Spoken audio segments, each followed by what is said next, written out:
शामली ज़िला में है, शामली उत्तर प्रदेश में है। कैराना विधानसभा है, थाना भवन है और शामली 3 विधानसभा है। शामली मुसलमानों के दरमियान बहुत ज़्यादा मशहूर है, बल्कि मुसलमान यहाँ मेजॉरिटी में है। कई मरतबा शामली से मुसलमानों को जीत भी मिली है। शामली हेडक्वार्टर है, ज़िला का नाम है। लोकसभा का नाम कैराना है। अक्सर एक ही होता है, लेकिन कहीं कहीं ज़िला का हेडक्वार्टर कुछ और होता है, ज़िला का नाम कुछ और होता है और लोकसभा का नाम कुछ और होता है, जिसमें से शामली और कैराना का भी ये मामला है। शामली ज़िला में 3 विधानसभा है, कैराना, दूसरा शामली और तीसरा थाना भवन। कैराना में और थाना भवन में मुसलमान मेजॉरिटी में है, यानी मुसलमानों का जो वोट है वो 70 से 80% है। और शामली विधानसभा में भी मुस्लिम वोट ऑलमोस्ट 50% के करीब है। टोटल वोट में 90,000 मुसलमान है, बल्कि 70,000 से नीचे और दूसरे और भी कम है। तो इस तरीके से शामली ज़िला कह लीजिए या कैराना लोकसभा को कह लीजिए, मुस्लिम मेजॉरिटी एरिया है। हम लोग इस वक्त इसी एरिया में हैं, यहाँ के मुख्तलिफ इलाकों का जायज़ा ले रहे हैं। तो आज इस वीडियो में हम इसी के बारे में बातचीत करेंगे कि कैराना या शामली में कौन कौन लोग सियासी मैदान में हैं, किसकी क्या हैसियत रही है। हम आपको बता दें कि शामली को मुसलमानों के दरमियान बहुत ज़्यादा शोहरत हासिल है, इस वजह से कि शामली, थाना भवन या कांधला, कैराना में कई सारे बड़े बड़े उलमाए किराम रहे हैं जिनको आलमी शोहरत हासिल है। कांधला कैराना में पड़ता है, उस वहाँ के मौलाना शेखुल हदीस ज़करिया कांधलवी रहमतुल्लाह अलैह, मौलाना इलियास कांधलवी जो तबलीगी जमात के बानी हैं, उनका ताल्लुक़ भी इसी एरिया से है। अभी जो तबलीगी जमात के मौजूदा ज़िम्मेदार हैं मौलाना मोहम्मद साद साहब, वो भी कांधला से ताल्लुक़ रखते हैं। उनका नाम ही है मौलाना मोहम्मद साद कांधलवी। हकीमुल उम्मत मौलाना अशरफ अली थानवी, जिन्हें आलमी शोहरत हासिल है, मुजद्दिद मिल्लत जिन्हें कहा जाता है, उनका भी जो वतन था यही इलाका थाना भवन, और थाना भवन के नाम से खुद एक विधानसभा है। इसके अलावा कई सारे मौलाना मसीहुल्लाह जलालाबादी बड़े बड़े उलमाए किराम इसी इलाके से ताल्लुक़ रखता है। और इन सब पर गुफ्तगू करने के लिए मुस्तकिल एक वीडियो या एक रिसर्च करने की ज़रूरत है। कितने बड़े बड़े उलमाए किराम इस इलाके से ताल्लुक़ रखते हैं जिन्हें दुनिया भर में शोहरत हासिल है। जंग आज़ादी में भी शामली का बार बार जिक्र आता है कि अंग्रेज़ों के ख़िलाफ़ एक जंग शामली के मैदान में हुई थी, शामली ज़िला में हुई थी। उसमें दारुल उलूम देवबंद के बानी मौलाना मोहम्मद कासिम ननौतवी और दूसरे उलमाए किराम थे, मौलाना इमदादुल्लाह मुहाजिर मक्की, जिन लोगों ने महाज संभाला और अंग्रेज़ों के ख़िलाफ़ जंग की और इसे बुनियादी और शुरू की जंगों में शुमार किया जाता है हिंदुस्तान की आज़ादी के लिए। बहरहाल बात कर रहे हैं हिंदुस्तानी सियासत की, कैराना लोकसभा की या शामली ज़िला की। 2017 में कैराना लोकसभा बहुत ज़्यादा सुर्खियों में आ गया था। वजह क्या थी कि यहाँ के जो एमपी थे पहले से, हुकम सिंह, उनका इंतकाल हो गया और उसके बाद उपचुनाव में हुकम सिंह की बेटी मिर्गंका खड़ी हुई। दूसरी तरफ यहाँ की नाहिद परिवार की जो पुरानी सियासतदान थी तबस्सुम हसन नाहिद, वो चुनावी मैदान में थी। दोनों में कांटे की टक्कर थी और सिर्फ उत्तर प्रदेश में नहीं, पूरे हिंदुस्तान में उस सीट का चर्चा था। बीजेपी की पूरी ताकत यहाँ खड़ी थी। दूसरी तरफ तबस्सुम हसन जो समाजवादी से जिनका ताल्लुक था, लेकिन आरएलडी के साथ समाजवादी का अलायंस हो गया तो आरएलडी के टिकट पर चुनावी मैदान में आई और फिर आखिर उन्हें अच्छे खासे वोटों से जीत मिली। गठबंधन के उम्मीदवार थे, हिंदू मुस्लिम सब ने मिलकर के उन्हें सपोर्ट किया। उसके बाद 2019 के लोकसभा चुनाव में तबस्सुम हसन हार गई चुनाव, समाजवादी के टिकट पर उम्मीदवार थी। अलबत्ता एक और उपचुनाव हुआ जिसमें उनके बेटे नाहिद हसन को जीत मिली थी। तो ये पूरा मामला हुआ। अब 2022 का जो विधानसभा का चुनाव हो रहा है कैराना विधानसभा में, तो कैराना विधानसभा में नाहिद हसन दोबारा से उम्मीदवार है समाजवादी के टिकट पर, लेकिन उनके खिलाफ एक केस चल रहा था गैंगस्टर एक्ट का और पुलिस ने हाल ही में उन्हें गिरफ्तार कर लिया और जेल में बंद गए। और कब तक उन्हें जमानत मिलेगी कुछ कहा नहीं जा सकता है। नॉमिनेशन वो करा चुके हैं, हो सकता है उनका नॉमिनेशन रद्द भी हो जाए। फिलहाल इंडिपेंडेंट उम्मीदवार के तौर पर उनकी बहन इकरा नाहिद ने भी अपना नॉमिनेशन करा लिया है, ताकि अगर भाई का जो नॉमिनेशन है वो कैंसिल हुआ तो ये रहे कि हम चुनाव उनकी जगह लड़ेंगे। वैसे लोग ये कह रहे हैं कि नॉमिनेशन कैंसिल नहीं होगा और नाहिद हसन ही उम्मीदवार रहेंगे। यहाँ के लोगों में नाहिद हसन के लिए दीवानगी भी गए। कैराना विधानसभा में जो मुसलमानों का वोट है वो 80% है, बल्कि उससे ज़्यादा कह लीजिए, और सिर्फ 15 से 20% के दरमियान मुसलमानों के अलावा वोट्स है। यहाँ जो मुसलमान हैं सब तरह के मुसलमान, जाट हैं, गुजर मुसलमान हैं, बल्कि गुजर मुसलमानों का ज़्यादा है। खुद जो तबस्सुम हसन नाहिद है या हुकम सिंह, ये सब भी गुजर है, वो गुजर हिंदू, ये गुजर मुसलमान। लोग ये भी कहते हैं कि तबस्सुम हसन नाहिद का जो परिवार है और हुकम सिंह का जो परिवार है, ये दोनों ऊपर जाकर एक ही ख़ानदान से, एक ही शजर नसब से ताल्लुक़ रखते हैं। दोनों गुजर है। इन लोगों ने इस्लाम कबूल किया, हुकम सिंह के परिवार ने इस्लाम कबूल नहीं किया तो हालत कुफ्र में रहे। ये हालत इस्लाम में आ गए। यहाँ के लोग ये भी दावा करते हैं कि दोनों में काफ़ी दिनों तक सियासी समझौता भी था कि हम लोकसभा में रहेंगे हुकम सिंह और तुम विधानसभा में रहो या कभी इसके खिलाफ हो जाओ। वैसे नाहिद हसन के परिवार को पहली मरतबा वही 2017 में कामयाबी मिली थी। इससे पहले लोकसभा में इन लोगों को जीत नहीं मिली थी, ये विधानसभा तक ही महदूद रहे। तो एक तरह से कहा जाता है कि दोनों का परिवार ऊपर जाकर एक ही था, एक ही आबा व अजदाद की दोनों औलाद है, दोनों गुजर हैं। ये मुसलमान गुजर है, दूसरे हिंदू गुजर। वैसा है भी इस इलाके में, आप आएंगे देखेंगे तो यहाँ ज़्यादातर बिरादरियों में वही सेम बिरादरी हिंदुओं में भी है, सेम बिरादरी मुसलमानों में भी है। मुसलमानों ने इस्लाम कबूल करने के बाद अपनी बिरादरी को यहाँ बाकी रखा। जैसे यहाँ आप आएंगे तो त्यागी हिंदू भी मिलेंगे, त्यागी मुसलमान भी मिलेंगे, तेली हिंदू भी मिलेंगे, तेली मुसलमान भी मिलेंगे, जाट हिंदू मिलेंगे, जाट मुसलमान मिलेंगे, गुजर हिंदू मिलेंगे, गुजर मुसलमान मिलेंगे, राना हिंदू मिलेंगे, राना मुसलमान मिलेंगे। इस तरह और सियासतदानों के भी बड़े बड़े नाम है, कादिर राना, शहनवाज राना या दूसरे कई सारे लीडर्स इस तरह के मौजूद हैं। तो ये सारे यहाँ की सियासी सूरत हाल है। कैराना विधानसभा में बीजेपी भी बहुत मजबूत है, हालांकि उनका वोट बैंक नहीं है। बीजेपी का वोट बैंक जो 15 से 16% है। और मिलंगा जो वही हुकम सिंह की बहू है, उस वक्त विधानसभा के भी उम्मीदवार है। आज जिस वक्त हम ये वीडियो बना रहे हैं पूरे कैराना में पुलिस एहलकार मौजूद है, क्योंकि Amit Shah door to door meeting यहाँ करने के लिए आ रहे हैं और इधर नाहिद हसन की पूरी तैयारी जारी है। इसके अलावा इस विधानसभा में social democratic party of India ने भी अपना एक उम्मीदवार उतारा है, उनका नाम है डॉक्टर सरवर, और उनकी भी काफ़ी यहाँ चर्चा है। वजह यह है कि 2 जिला पंचायत एसडीपीआई ने यहाँ जीत हासिल कर रखी है। जिला पंचायत एक बड़ी सीट होती है, उसको मिनी एमएलए भी कहा जाता है, क्योंकि एक जिला पंचायत के तहत 16-17 पंचायत होती है। यानी एक जिला पंचायत अगर कोई जीत जाता है जिला परिषद का, तो उसके तहत 16-17 प्रधान होते हैं, जिसको मुखिया भी कहा जाता है।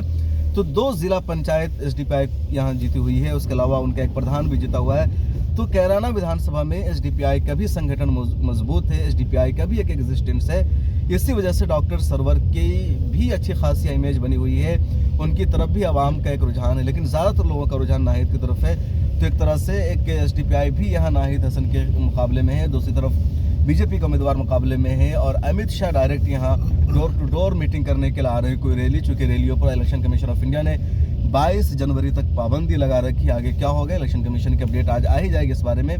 तो ये कैराना विधानसभा की सियासी सूरत हाल है, लेकिन जहाँ तक हम लोग देख रहे हैं वही हमने आपको बताया। इससे पहले एक वीडियो हमने अपलोड भी की होगी, कई सारी रिपोर्ट्स हैं कि आप देख सकते हैं। हमारे साथ शायान अस्कर मौजूद हैं या रागिब हसन राना यहीं से ताल्लुक़ रखते मौजूद है। शायान, आप कल से हमारे साथ मौजूद हैं, आपने क्या देखा इस इलाके में? देखिए, इस इलाके में ज़्यादातर समाजवादी के लोग हैं, क्योंकि जहाँ तक मुझे पता लगा लोगों से बात करके, तो एक तरफ नाहिद हसन को ज़्यादातर लोग पसंद करते हैं। उनका कहना है कि नाहिद हसन समाजवादी पार्टी में है और उन्होंने बहुत अच्छा काम किया है, खास करके गरीबों के लिए। जो दंगा पीड़ित थे उनको उन्होंने अपना ज़मीन दिया और उनको घर बसाया। तो जहाँ तक मुझे लगता है कि ये नाहिद हसन का गढ़ है। और यहाँ देखना भी दिलचस्प बात यह है कि आज अमित शाह यहाँ आ रहे हैं, तो क्या वो जो पिछले बार लगभग 3-4 बार बीजेपी के विधायक यहाँ रहे, हालांकि यहाँ 80% मुसलमान है, फिर भी बीजेपी ने अपना यहाँ विधायक बना लिया। लेकिन अमित शाह फिर ये कोशिश में है कि जो उसका इतिहास रहा है आज से 10 साल पहले 15 साल पहले जो बीजेपी के 4 बार विधायक रहे, क्या वो फिर से यहाँ वो विधायक बना पाएंगे, या फिर एक हिंदू मुसलमान की राजनीति करने के लिए वो यहाँ आए हैं ताकि वो वोट एक तरफा हो जाए और जो मुसलमानों का वोट है बढ़ जाए और फिर बीजेपी अपनी जो उनका जो चाल है किसी तरह अपनी वो सत्ता को हासिल करने के लिए वो हिंदू मुसलमान करना पड़े वो कर सकते। जी बिल्कुल। अच्छा, और शामली ज़िला की हम बात करें तो शामली खुद विधानसभा है, वहाँ मुसलमान मेजोरिटी में 90% है, जाट 70% है। लेकिन शामली में आज तक किसी मुसलमान को समाजवादी आरएलडी ने अपना उम्मीदवार नहीं बनाया है, उनको टिकट नहीं दिया है। इस बार भी पुरुषोत्तम चौधरी कोई है जिनको आरएलडी ने टिकट दिया है। इसके अलावा बीजेपी के 4 बार से डायरेक्ट शामली से जीत रहा है, वो विधायक बना हुआ है। थाना भवन में समाजवादी ने किसी मुसलमान को टिकट दिया है, बीएसपी का भी उम्मीदवार मुसलमान है, कांग्रेस का भी शायद वो मुसलमान या कोई और है। इसके अलावा थाना भवन से एसडीपीआई ने भी अपना उम्मीदवार उतारा हुआ है। शामली विधानसभा से एमआईएम का भी उम्मीदवार है, आरिफ उनका नाम है। कुछ लोग एमआईएम के खिलाफ है तो कुछ लोग उनको सपोर्ट भी कर रहे हैं, कुछ लोग जैसे एसडीपीआई को सपोर्ट कर रहे हैं। तो कुछ लोगों को लगता है कि एसडीपीआई की वजह से हमारी हार हो सकती है, नाहिद हसन को नुकसान हो सकता है। हालांकि एसडीपीआई के कामों से, उनके तरीक़े कामकाज से लोगों को इख्तलाफ नहीं है, लोग अप्रिशिएट भी करते हैं कि अच्छा काम है, सारी चीज़ें हैं। तो यहाँ की सियासी सूरत हाल है, थाना भवन में मुसलमान फुल मेजोरिटी में है, वहाँ का भी जो एमएलए है ज़्यादातर मुसलमान ही रहा है। हम लोग थाना भवन भी जाएंगे, बताएंगे वहाँ के बारे में क्या है। एक और बात कि हम लोग यहाँ की सड़कों पर चल रहे हैं, हाईवे तो यहाँ की ठीक ठाक है लेकिन काम नहीं हुआ है। जो लोकल सड़कें हैं, जो एमएलए के एरिया में जो सड़कें आती है या जो जिन सड़कों का काम ज़िला पंचायत को या चेयरमैन को कराना होता है, उन सब सड़कों की, उन सब रोड की हालत अच्छी नहीं है। बहुत ख़राब सूरत हाल है, बहुत बेकार रास्ता है। हम लोग अभी चल रहे हैं रास्ते में, आपको आवाज़ भी महसूस हो रहेगी उठापटक की। और इधर एजुकेशन की काफ़ी कमी है। लोगों ने जैसा कि बताया ऑफ द कैमरा, जब हम बातचीत कर रहे थे गुफ्तगू करके यहाँ के लोगों से, तो कह रहे थे कि यहाँ एजुकेशन की कमी है, मयारी स्कूल नहीं है, कॉलेजेस नहीं है, पंचायत में गाँव में भी हाई स्कूल की बहुत कमी है और इस तरह की कमी महसूस की जा रही है। रागिब साहब, आपको क्या लगता है इस इलाके के क्या मसाइल है? देखिए, सबसे पहले तो मैं बताऊंगा, यहाँ अभी हम जो चल रहे हैं वो कैराना से जिंजाना रोड है, जो ऊन को होते हुए गंगो जा रहा है।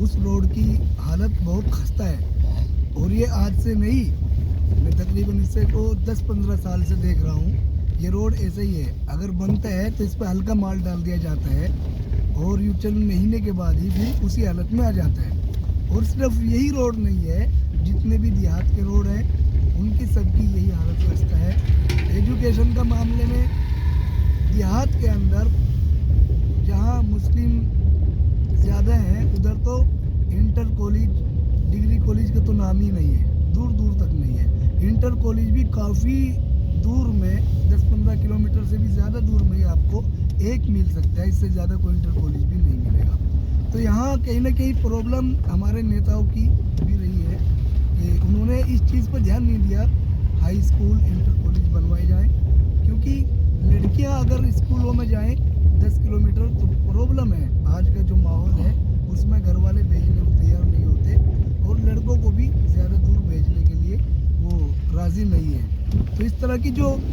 ज़मीनी सतह के मसाइल हैं वो तो झुके तू हैं। हाँ, जो यहाँ की राजनीति है वो एक बिरादरीवाद राजनीति है और बिरादरीवाद को बढ़ावा देकर ये लोग राजनीति कर रहे हैं। अच्छा, बिरादरीवाद पे बातचीत करेंगे। शायान, आपको क्या लगता है कि यहाँ के इश्यूज़ क्या है, मसाइल क्या है यहाँ के लोगों का? आपने भी बातचीत की काफ़ी लोगों से, आपको क्या समझ में आया? देखिए, सबसे बड़ा इशू तो ये है एजुकेशन का, क्योंकि जहाँ तक मैं एक जगह बैठा था तो लोगों से बात कर रहा था, वो बता रहे थे कि यहाँ जो बिजनेस है वो ज़्यादातर हिंदुओं के कब्जा में है और जो मुसलमान 80% है वो खेती बाड़ी करते हैं या तो फिर वो बाहर रहते हैं। लेकिन सबसे दूसरा इंटरेस्टिंग बात ये है कि यहाँ एक मुद्दा बनाया गया पलायन का, जिसमें ये बीजेपी वाले कहते हैं कि यहाँ हिंदू सेफ नहीं है, उनको मार के भगाया जा रहा है, वो पलायन कर रहे हैं यहाँ से।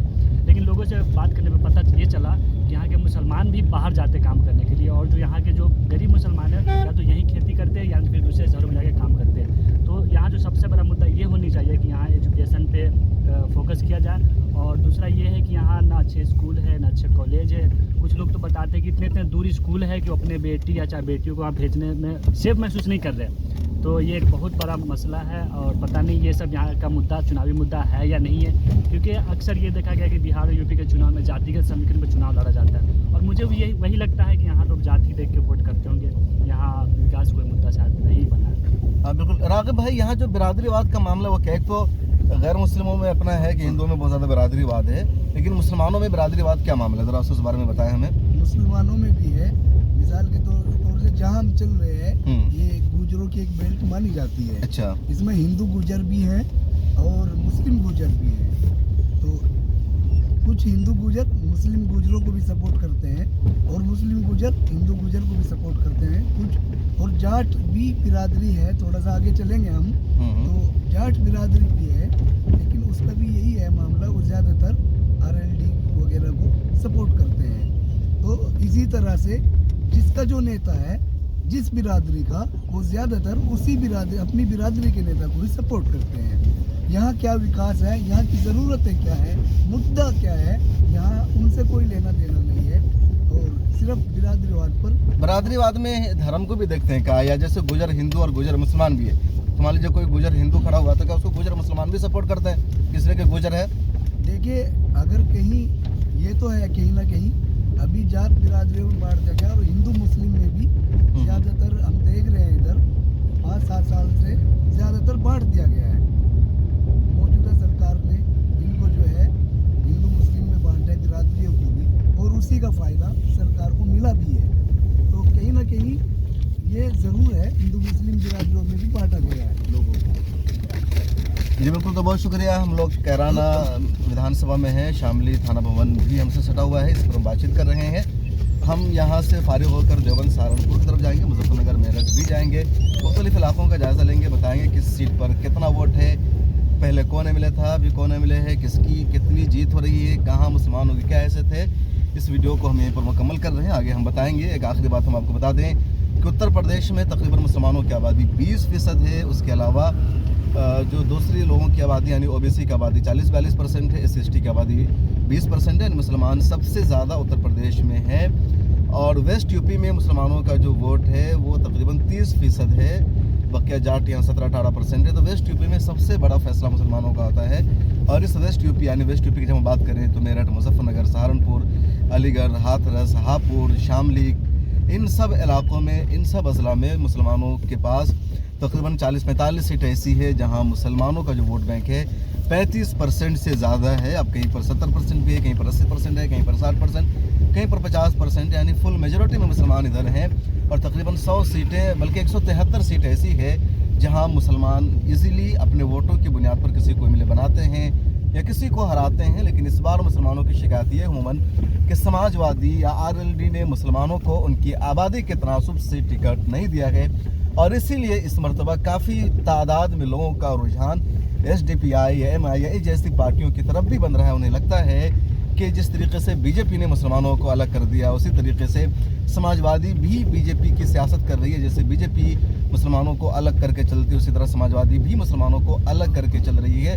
तो मुसलमानों के जहन में ये भी एक तरफ उन्हें ये भी है कि सरकार अखिलेश यादव की बननी चाहिए, दूसरी तरफ उनके जहन में ये भी है कि मुसलमानों को सेकुलर पार्टियों की तरफ से भी उनके हक हुकूक नहीं मिल रहे हैं, उनके मुद्दों पर चर्चा नहीं हो रही है। इस ताल्लुक से मुसलमान कन्फ्यूज़न के भी शिकार है कि हमारा हल कैसे निकलेगा, हम करें तो क्या करें। आपके जहन में इसका कोई हल जरूर बताइएगा ताकि हम लोगों को इस हल को पहुँचा सकें। बहुत शुक्रिया मेरा टाइम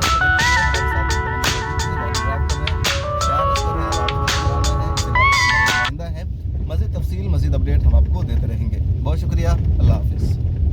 मर्दाना कमजोरी और उससे मुत्तालिक तमाम परेशानियों के इलाज का मरकज सनशाइन हर्बल जड़ी बूटियों से तैयार करदा आयुर्वेदिक दवा।